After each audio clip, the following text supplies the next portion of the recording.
Beautiful. Beautiful.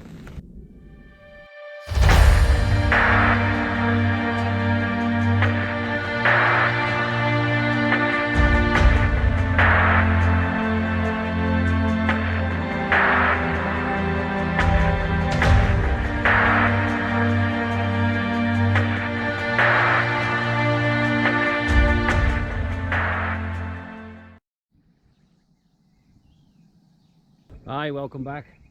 Just wanted to catch up.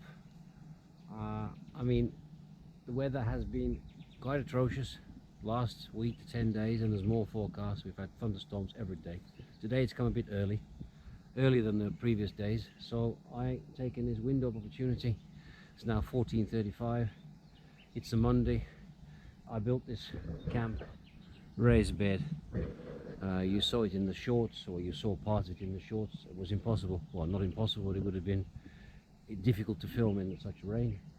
So now I'm actually taking it apart to make it better, because I've rushed it together. So what I chose as my location for this summer on my own territory is a raised bed. And the best spot I could find is on a slope, and it is quite a lot of a slope actually down, because we're in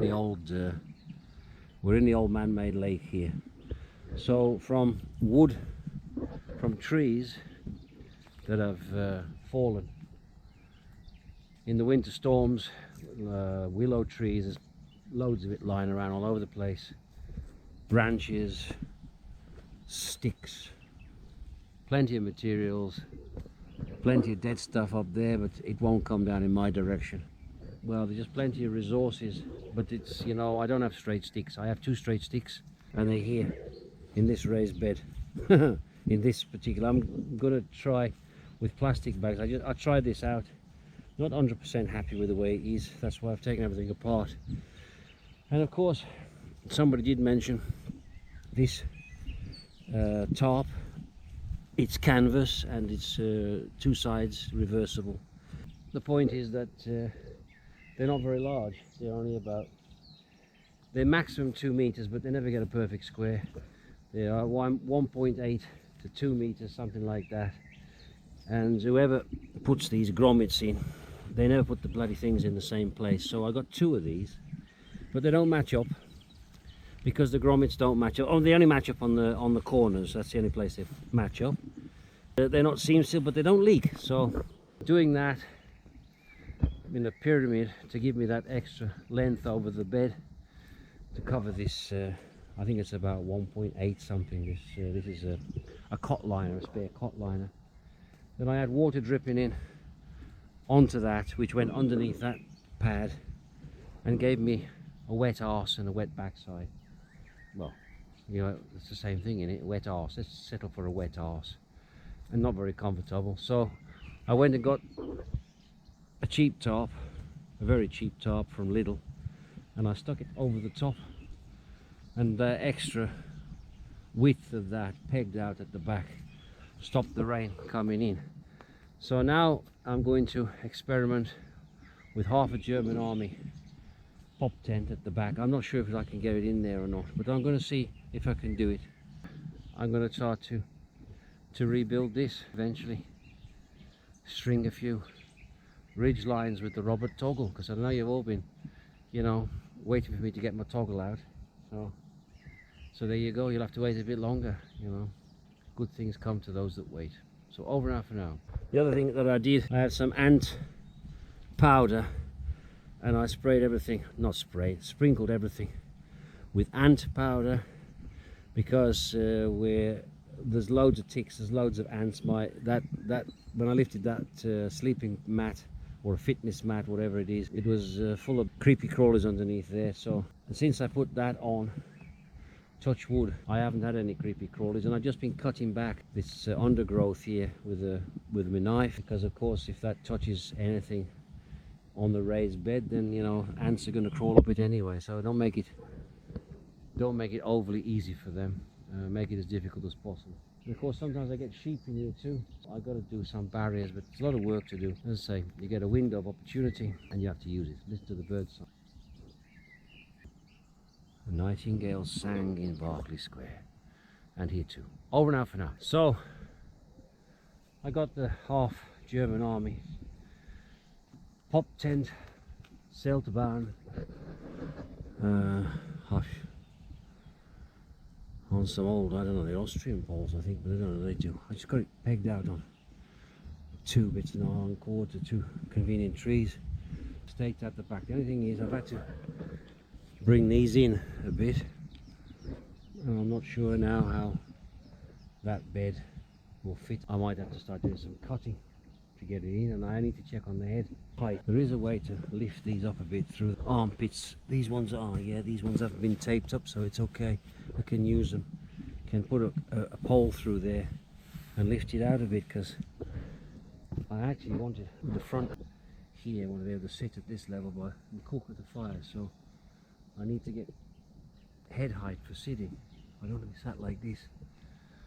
It's alright for lying, I guess, as long as I'm not touching the canvas. I've had these canvases, I got a few of these, and I've had them out in all weathers, and I've never had a leak problem with them touching the canvas from the inside or whatever you do. I've never had a problem with them unless there's an actual hole in them, and then that's repairable. So weather's clouding up a little bit, so I'm not sure how much we're going to get done, if anything more, but we're going to give it a go. So over and out for now. Marvellous. Okay, now might as well move to Wales. It was very difficult to film in this bloody rain. I wanted to film outside down there in the trees. I did try, and then as soon as I got set up, it started, the heavens opened, and it started to urinate on my parade. So over and out on that one. What else is there? Yeah, getting the ATV ready for a camping trip. Maybe I'll take the trailer over there, maybe I won't, but down at the camp in that direction, which you can't see, where I filmed testing the tarp in a torrential downpour. What are you lot doing down there? Where's my eggs? Get the eggs sorted out, huh? And bacon. Oh, you don't do bacon, do you? You only do chicken. I was making a raised bed, and I got that cot liner, I mean a proper replacement cot liner, and I've threaded it through my the 2 straightest sticks I managed to find in the whole area. I think they're from a tree called acacia. They were dead standing, a little bit warped, but I put that over the top, and then I thought, I don't want it to get destroyed by UV, and you know, it might get ripped. So I decided to go and get a couple of bin liners, and I thought, I've seen blokes using these bin liners before, this shouldn't be difficult. So the first 2 I got,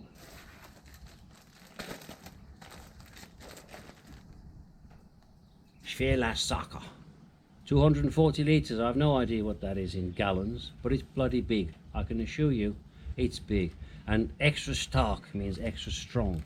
They're big. They fit, 2 of them.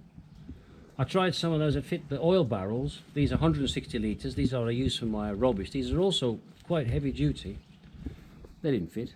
They didn't fit at all on that bed. So I used 2 of these, 240 litre, and I thought, how did they get them to fit so well? They were shit. I mean, they fitted like a demob suit on a Biafran. I mean, they were awful. And so I had to tape it all up at the back, like so, to take all the sag out of it, and that's what you get. And then I thought, well, okay, I got this natural overlap, and I got one of these old car. I know you guys use these when you go out camping, and it's just surplus to require. It's a bit grubby, and it covers the main part of my my torso. Fed it up and fed it in, and I just taped it in so no bugs can get in. I did have a thought about putting some insulation inside of it, but it's insulation for houses, and it just broke straight away, so I gave up on that idea. So that's where we are with the raised bed. So if you see it in situ down there in a camp, or if I take it on a trailer somewhere, because it fits across the top of the trailer, which means I can get right up off the ground. then you'll know, because I can feed this in any time, any place, and you'll know how it was made, basically. So over and half an hour on the camp bed. Ciao.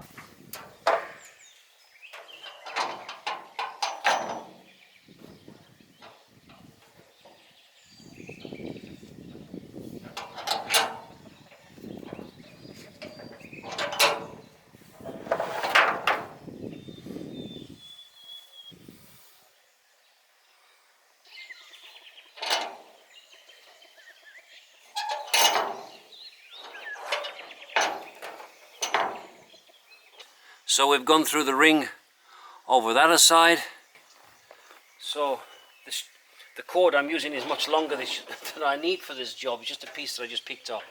Cord, see how I use my opposite hand. You see through there. I want it on the top. I don't have to have it on the top, but I will. I'm going to take my cord back. I'm going to loop it underneath the toggle. I'm going to just hold it a little bit with my fingers, and I'm going to start to pull. This is going to give me my mechanical 3-to-1 advantage. You can't see what's going on the other far side there, but you can definitely see what's going on here.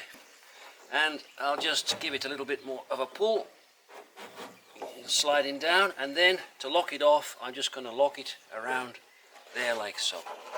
Sometimes you'll hear it biting, and now that is going nowhere. If you want a little bit of extra security, you could always just wrap it round once again. Wrap it around as many times as you want. That is going nowhere. So that's the principle of it. So when we're ready to release, we're just going to wind back. You can twist the wood, but I find it's quicker. You'll hear it come out. Done. We're off. That's it. That's all there is to it. Just one piece of wood, 2 holes, and a piece of cord, rope or whatever threaded through it, and that is how it works. Over now for now.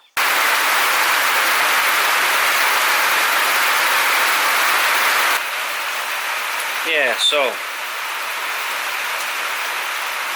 bit of washing cord, washing line, overhand knots, stopper knots at the end of it. As I say, usually you would tie a bow line at the end, or an overhand knot, or whatever you of your choice. I'm not dyslexic, so overhand knots are much easier for me, and why I like this system. And you would feed it around your tree. You'd put a bite through it, and you'd put a toggle in the normal way, which you saw down there on the barrel. Same principle. But we got a toggle at each end on this, which means that we can tighten it up from both ends. So I'm going to bring my toggle, which is simply a little bit of a branch sawn. This one has not even been dressed up. 2 holes, the cord fed through, and in this condition it's able to slide your cord through it to the desired place that you want it. It doesn't lock, it just slides through. Being inundated now with mozzies, great. So what I'm going to do is I'm going to pretend this is my tree. I'm going to drop my cord around my tree. This is my first anchor point, not my last. This is my first anchor point. And then I'm going to hold this in my left hand. It's okay in that position. I can slide it back a little bit more if I want. And then I'm going to just wrap this underneath it, around it, and lock it in like that for now.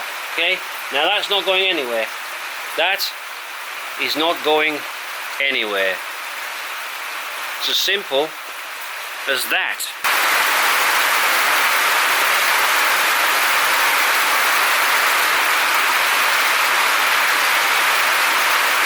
So we got our ridgeline from our first fixed anchor over there. Because this is nylon washing line, it's even more stretchy than paracord. So I'm going to have to give a lot of play on this. The toggle is there. I'm going to go around my anchor point. In this case it's my metal upright. For you it's my pretend tree. Take the tension out by hand as much as you want, although it's not only necessary. Come round to my toggle, feed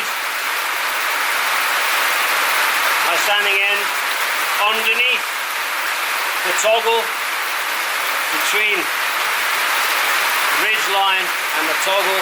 That gives me my 3-to-1 advantage, mechanical advantage, and I'm going to start to pull back.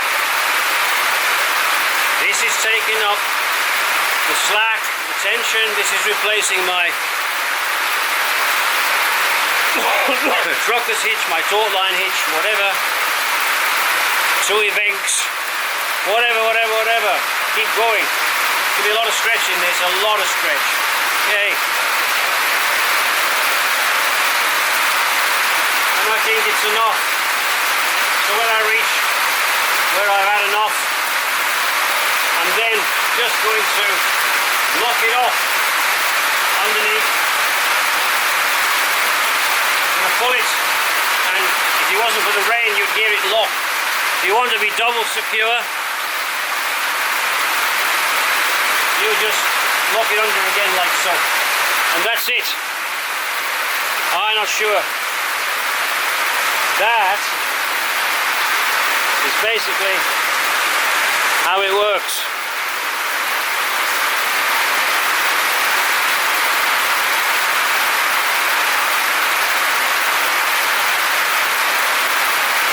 Okay, and when you want to undo it, very easy. You just basically pull it out, and that's it, it's off.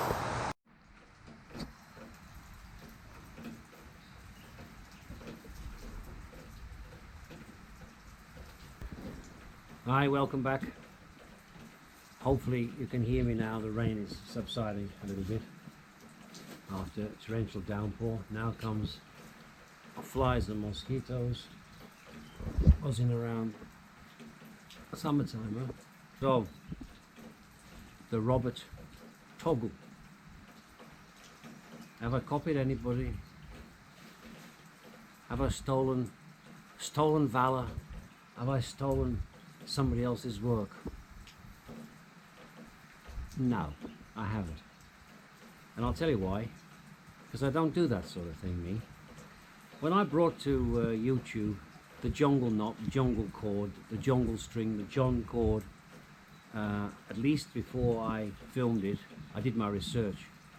I had seen Dragon Outdoors make one mention of it, and I already knew of it, but I didn't know how it worked. So that film, that video of his, made me visualize. I'm a visual person, and I did my research. I mean, I did a lot of research, and I couldn't find any other reference to any jungle cord, jungle string, or anything of that description, except for this mentioned by Dragon Outdoors. But you know, a year or so down the line, a bigger channel has also made some jungle cord, not a reference to me, not a reference to Dragon Outdoors. It's just like, you know, invented it themselves. So I do watch an awful lot of YouTube. I watch an awful lot of outdoor survival, bushcraft, not only, but mainly that is the main genre that I watch. And yeah, I had seen this Felix Immler, and I'd seen his toggles. But to me, those toggles are nothing different from what Mars Kahansky was doing years ago with his Roycraft pack frame. I don't see anything new there. And I thought that the Bushcraft and Nature, sorry, my chickens are in the background also sheltering from the rain. The Bushcraft and Nature, the German language video, there'll be links to all this stuff down below if you want to make your own comparisons.